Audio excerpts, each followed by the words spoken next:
प्यारे बच्चों, to the quick revision series again. बेटा आज हम लोग क्या रिवाइज करने चल रहे हैं? Magnetic effect of current. बेटा हम लोगों ने कई चैप्टर्स रिवाइज कर लिए हैं। उम्मीद करता हूँ बेटा पढ़ाई एकदम बढ़िया चल रही होगी, एग्जाम एकदम नज़दीक है।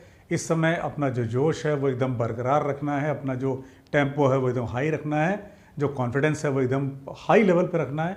इस बार तो सिलेक्शन लेना ही लेना है, एक बढ़िया रैंक से लेना है। ठीक है, तो बेटा आज हम लोग क्या पढ़ने चल रहे हैं मैग्नेटिक इफेक्ट ऑफ करंट में? एम्पियर्स लॉ, किसी करंट कैरिंग वायर का मैग्नेटिक फील्ड, सॉलिड वायर का मैग्नेटिक फील्ड, उसका ग्राफ, सोलिनॉइड, टोरॉइड, बायट-सावर्ट लॉ, किसी फाइनाइट वायर का magnetic field, current carrying wires के बीच में जो मैग्नेटिक फोर्स लगती है, फिर किसी रिवॉल्व, कोई इलेक्ट्रॉन रिवॉल्व कर रहा है तो उसका सेंटर पर कितने का मैग्नेटिक फील्ड बनेगा, and so many other things also. ठीक है, तो बेटा जैसा आप लोग हमेशा करते हो वैसे ही आज भी करना है।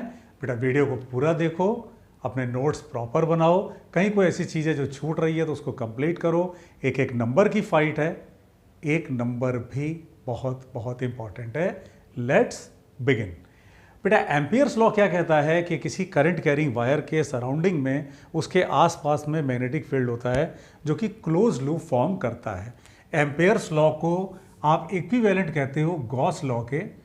वहाँ पे मैग्नेटिक फील्ड, वहाँ इलेक्ट्रिक फील्ड का एरिया वेक्टर के साथ डॉट प्रोडक्ट होता है।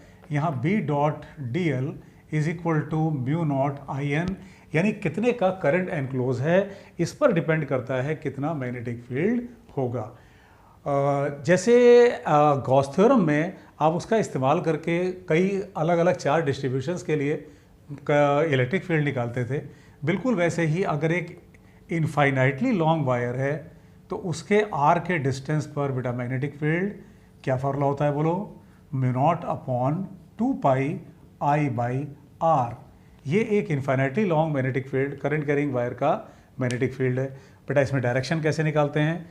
हम तार को अपने अंगूठे से, जैसे हथेली के अंदर रख लिया, ऐसे अंगूठे से हमने दिखाया करंट के डायरेक्शन को, तो जो घूमती हुई उंगलियां होती हैं वो दिखाती हैं मैग्नेटिक फील्ड को। यानी अगर ये कोई वायर है, हमने उसको अपने हथेली के अंदर ऐसे रखा, अंगूठा पॉइंट आउट कर रहा है डायरेक्शन ऑफ करंट, तो ये जो घूमती हुई उंगलियां हैं ये दिखाएंगी क्या? Direction of magnetic field. बेटा अगर हम इसका ग्राफ प्लॉट करते हैं मैग्नेटिक फील्ड का डिस्टेंस के साथ में, तो वो एक हाइपरबोलिक नेचर का ग्राफ होता है। यानी B का R के साथ में ग्राफ बेटा कैसा होता है? जब R 0 तो B इनफाइनाइट, और जब R इनफाइनाइट तो B 0। ये एक current carrying infinitely long wire का मैग्नेटिक फील्ड हो गया। अब बेटा मान लो तुम्हारे पास एक सॉलिड वायर है, एक ठोस वायर है। एक सॉलिड वायर, कुछ देर के लिए अगर हम लोग मान लें कि यही जो पेन है ये एक सॉलिड वायर हो जिसमें करंट उसके क्रॉस सेक्शन पर यूनिफॉर्मली डिस्ट्रीब्यूटेड हो, तो बेटा उसमें क्या होता है? उसका मैग्नेटिक फील्ड कैसे डिफाइन होता है? अगर ये उस वायर का क्रॉस सेक्शन है जिसमें करंट है I का, जिसका रेडियस है कैपिटल R, तो अगर आप अंदर के पॉइंट की बात करते हो, यानी small r distance from the centre है, R less than capital R की बात करते हो, तो मैग्नेटिक फील्ड कितने का होता है बोलो? Mu naught upon 2 pi I small r by capital R square. अगर सरफेस पर आ जाओ तो मैग्नेटिक फील्ड वहाँ मैक्सिमम होता है कितने का? Mu naught upon 2 pi I by capital R। और बेटा जब आप बाहर चले जाते हो, सरफेस के बाहर निकल जाते हो, तो मैग्नेटिक फील्ड वहाँ फिर धीरे धीरे घटता चला जाता है। यानी वहाँ magnetic field mu naught by 2 pi I upon, बोलो नीचे क्या लिखें? क्या लिखा जाए? Small r। इसका मतलब जैसे जैसे तुम सेंटर से सरफेस की तरफ बढ़ते जाओगे मैग्नेटिक फील्ड स्ट्रांग होता चला जाएगा, सरफेस पर वो अपनी मैक्सिमम वैल्यू लेगा और उसके बाद वो घटता जाएगा। बेटा इसको तुम एक कंसेप्ट और से ध्यान रख सकते हो, वो ये कि जैसे सिलेंडर में होता है, मासिव सिलेंडर में होता था कि पूरा पूरा मास उसके एक्सिस पर बिहेव करता था, सेंटर ऑफ मास वाला जो कंसेप्ट था, सिमिलर टू दैट, बिल्कुल वही काम यहाँ कर सकते हो। अगर करंट कैरिंग एक सॉलिड वायर है तो सरफेस और बाहर के पॉइंट के लिए बेटा तुम ये मान लो कि पूरा पूरा करंट उसके एक्सिस से पास कर रहा है, तो यानी सरफेस और बाहर के लिए पूरा पूरा वायर करंट तुम इस वायर से वहाँ पास करा दो, तो ये फार्मूला तो बिल्कुल इसी के इक्विवेलेंट हो गया।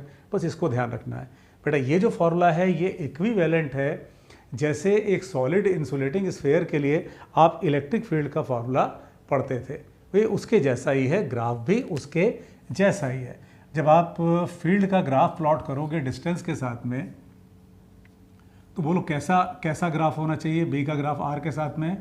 जब तक आप अंदर हो तब तक स्ट्रेट लाइन बढ़ता चला जा रहा है। इसने अपनी मैक्सिमम वैल्यू ली कहाँ पे, सरफेस पर ली। बेटा ये मैक्सिमम वैल्यू है कौन सी, ये है। और उसके बाद फिर ये रिड्यूस करके जीरो की तरफ चला गया। ये एक सॉलिड वायर के अंदर का और सरफेस पर और बाहर का मैग्नेटिक फील्ड हुआ। बेटा अगर दो करंट कैरिंग वायर्स हैं, तो इनके बीच में फोर्स लगती है। ऑब्वियसली एक वायर फील्ड जनरेट करे और दूसरी वायर पर उसका फोर्स लिया जाए, तो बेटा इनके बीच में फोर्स कितने की आती है, फोर्स पर यूनिट लेंथ कितने का होता है बेटा, बोलो μ0/2 पाई I1 I2 बाय R। यहाँ R क्या है, इन वायर्स के बीच का सेपरेशन। I1 I2 बेटा क्या है, इन दोनों वायर्स में फ्लो करता हुआ करंट। अब अगर ये वायर सेम डायरेक्शन में करंट लेके जा रही हों, तो ये एक दूसरे को क्या करती हैं, बोलो अट्रैक्ट करती हैं। और अगर ये वायर्स अपोजिट डायरेक्शन में करंट लेके जा रही होती, यानी इसमें करंट ऐसे और इसमें करंट अपोजिट डायरेक्शन में जा रहा होता, तो ये एक दूसरे को रिपेल कर रही होती by force per unit length same.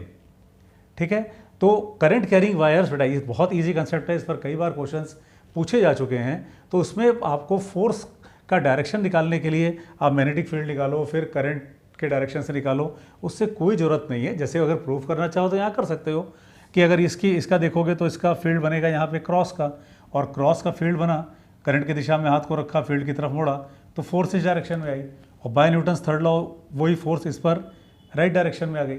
लेकिन अगर ये क्वेश्चंस एग्जाम में आ जाते हैं तो वहाँ पर बेटा आपको इतना लंबा चौड़ा काम करने की कोई ज़रूरत नहीं है। तो कैसे करेंगे, अगर वायर्स करंट एक ही डायरेक्शन में ले जा रही हो तो वो अट्रैक्ट करेंगी, और अगर अपोजिट डायरेक्शन में ले जा रही हो तो वो रिपेल करेंगी। सॉलिनॉइड, बेटा सॉलिनॉइड होता क्या है, कोई स्प्रिंग जैसे इमेजिन कर लो, उसके अंदर तुमने करंट को फ्लो करा दिया। कोई स्प्रिंग है जैसे स्प्रिंग, और उसके अंदर करंट को फ्लो करा दिया, तो that is equivalent to solenoid. बेटा सॉलिनॉइड में क्या होता है, सॉलिनॉइड में फील्ड उसके अंदर सिर्फ एग्जिस्ट करता है, उसके बाहर जीरो होता है।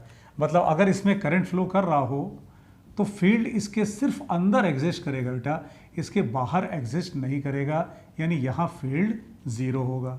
और वो फील्ड होगा कितने का, वो मैग्नेटिक फील्ड कितने का होगा, μ0 Ni, जहाँ बेटा μ0 तो परमिबिलिटी ऑफ फ्री स्पेस हो गया, स्मॉल n क्या होता है बोलो, number of turns per unit length, और I इसमें करंट हो गया। तो सोलिनॉइड के बारे में बेटा आपको एक चीज़ ये ध्यान रखनी होगी कि उसका जो फील्ड होता है सिर्फ उसके अंदर होता है। ये कंसेप्ट्स आपको इस पर क्वेश्चन ऐसे बनते हैं कि हमने किसी चार्ज को प्रोजेक्ट किया सोलिनॉइड की एक्सिस पर या एक्सिस के परपेंडिकुलर, तो हमें इस बात का ध्यान रखना होगा कि सोलिनॉइड के लिए जो फील्ड होता है वो उसके एक्सिस पर ही होता है, यानी बाहर जीरो होता है। अब इसी बेटा अगर आपसे एग्जामिनर पूछ ले कि बताओ जो फाइनाइट सोलिनॉइड होता है, फाइनाइट यानी जिसकी लेंथ छोटी है, जिसकी लेंथ बहुत बड़ी नहीं है, फाइनाइट है, वो इनफाइनाइट नहीं है, तो उसके लिए भी फॉर्मूला होता है, ध्यान रखो। सेंटर में अगर इधर से एक एंड से इसका एंगल θ1 है और दूसरे एंड से इसको सेंटर को मिलाओ और ये पूरा एंगल θ2 है, तो बेटा मैग्नेटिक फील्ड का फॉर्मूला किसी सॉलिनॉइड के लिए, उसके फाइनाइट सॉलिनॉइड के लिए, अंदर के लिए μ0 Ni/2 cos θ1 माइनस cos θ2। ठीक है बेटा, इससे तुम चेक भी कर सकते हो कि क्या इससे इनफाइनाइट सॉलिनॉइड का फॉर्मूला आ जाएगा, चेक करके देखो। अगर ये इनफाइनाइट हो गया तो θ1 टेंड कर जाएगा 0 और θ2 टेंड कर जाएगा बेटा किधर, 180 डिग्री। तो ये 1 माइनस 1 2 हो जाएगा और वो इसको कर देगा कैंसिल। तो ये एक फाइनाइट सॉलिनॉइड का जो फॉर्मूला होता है बेटा, वो भी आपको ध्यान रखना है। सॉलिनॉइड के अगर आप दो सिरों को पकड़ के मोड़ दो और उन्हें आपस में मिला दो तो बन जाता है टोरॉइड। बहुत कम क्वेश्चंस फ्रेम होते हैं, बहुत कम क्वेश्चंस आए हैं इस पर, लेकिन हमारे पास उसका जो फॉर्मूला है वो ज़रूर रहना चाहिए। यानी टोरॉइड और कुछ नहीं होता, बस आपने इन दोनों सिरों को पकड़ के जोड़ दिया।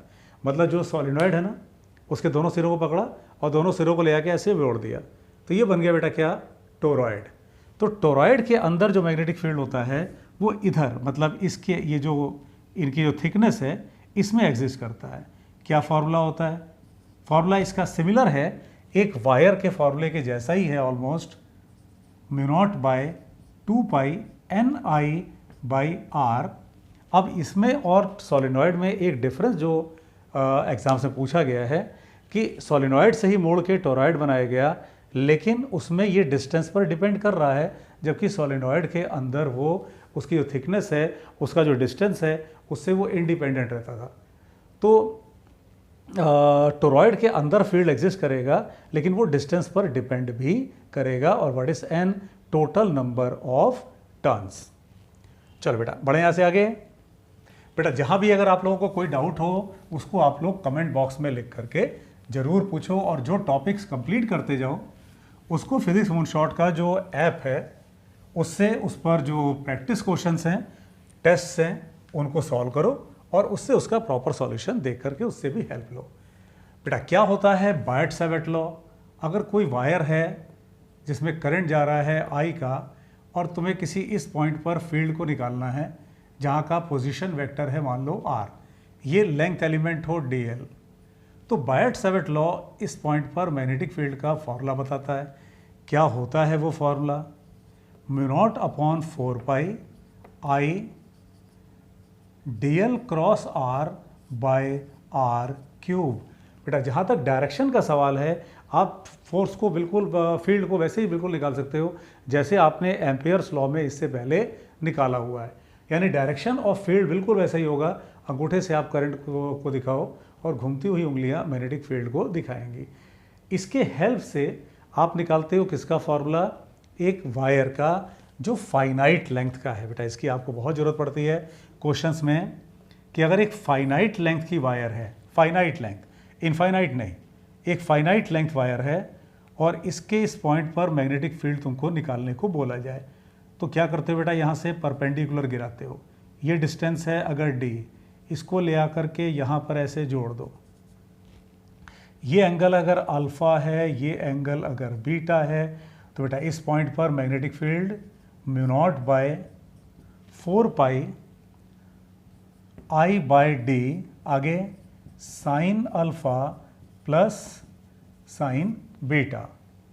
ये है एक फाइनाइट लेंथ वायर का, अगर एक फाइनाइट वायर है उसके कारण मैग्नेटिक फील्ड। बेटा इसको चेक करके देख सकते हो कि अगर ये इनफाइनाइटली लॉन्ग हो जाए तो उस कंडीशन में क्या होता है। अगर ये इनफाइनाइटली लॉन्ग हो गई तो बेटा इधर का ये एंगल भी 90 डिग्री टेंड करेगा, यानी अल्फा 90 डिग्री, और ये भी एंगल बीटा 90 डिग्री टेंड करेगा।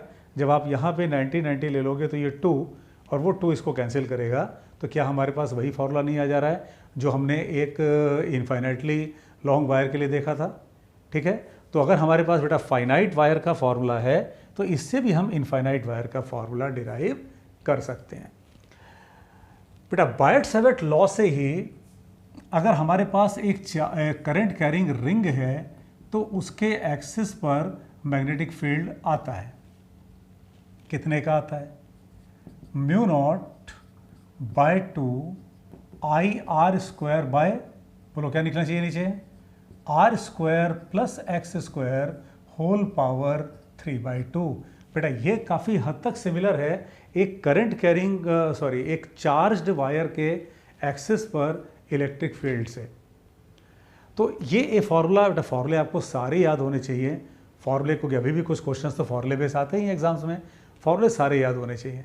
ये एक करंट कैरिंग कॉयल के एक्सिस पर मैग्नेटिक फील्ड हो गया। अब इसमें बेटा अगर आप x की वैल्यू ले लो 0, x की वैल्यू 0 का मतलब क्या हुआ? सेंटर। तो सेंटर पर मैग्नेटिक फील्ड कितने का आया?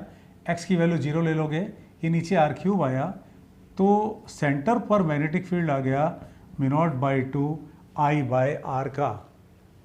अब रही बात बेटा इसके डायरेक्शन की, तो डायरेक्शन कैसे निकालते हो? ऐसे समझते हैं यहाँ से कि अगर ये कोई कॉयल है और इसमें करंट ऐसे फ्लो कर रहा है, तो इसका मैग्नेटिक फील्ड आप कैसे निकालते हो? जैसे मैग्नेटिक मोमेंट निकालते थे। इसका जो पिछला लेक्चर था मैग्नेटिक मूविंग चार्जेस और मैग्नेटिज्म का, उसमें हम लोगों ने मैग्नेटिक मोमेंट की बात की हुई है। तो बेटा अगर किसी का वो चैप्टर छूटा हुआ हो तो वहाँ से उसको जरूर रिवाइज कर लो। प्लस बेटा इस क्विक रिवीजन सीरीज़ में हम लोगों ने कई चैप्टर्स का रिवीजन किया हुआ है, तो आप लोग फिजिक्स मूनशॉट का जो चैनल है बेटा उसके प्लेलिस्ट पे चले जाओ और प्लेलिस्ट में जाके क्विक रिवीजन सीरीज सर्च करो, उसमें बहुत सारे वीडियो लेक्चर्स मिल जाएंगे बेटा, उसमें ही मैग्नेटिज्म का भी है। तो मैग्नेटिक मोमेंट का जो डायरेक्शन होता है वही मैग्नेटिक फील्ड का भी डायरेक्शन होता है एक्सिस पर। मैग्नेटिक मोमेंट का डायरेक्शन निकालते कैसे हैं? करंट के सेंस में अपने दाहिने हाथ की उंगलियों को रखेंगे और ये जो अंगूठा, तना हुआ अंगूठा आया, ये हमें दे देगा इसके मैग्नेटिक मोमेंट का भी डायरेक्शन, मैग्नेटिक फील्ड का भी डायरेक्शन। अच्छा भाई, अब मान लो एग्जामिनर तुमसे ये कह दे कि भाई ये आर्क हमने पूरा नहीं रखा, ये हमने छोटा रखा हुआ है, तो उनको सेंटर पर फील्ड बताओ।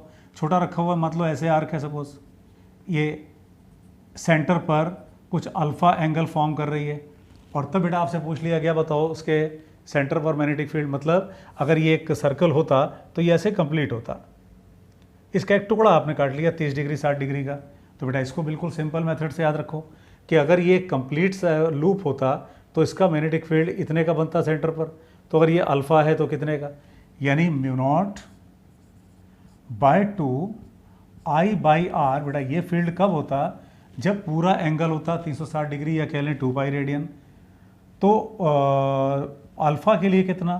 तो अल्फ़ा अपॉन 2 पाई कर दोगे तो इसके सेंटर पर मैग्नेटिक फील्ड आ जाएगा।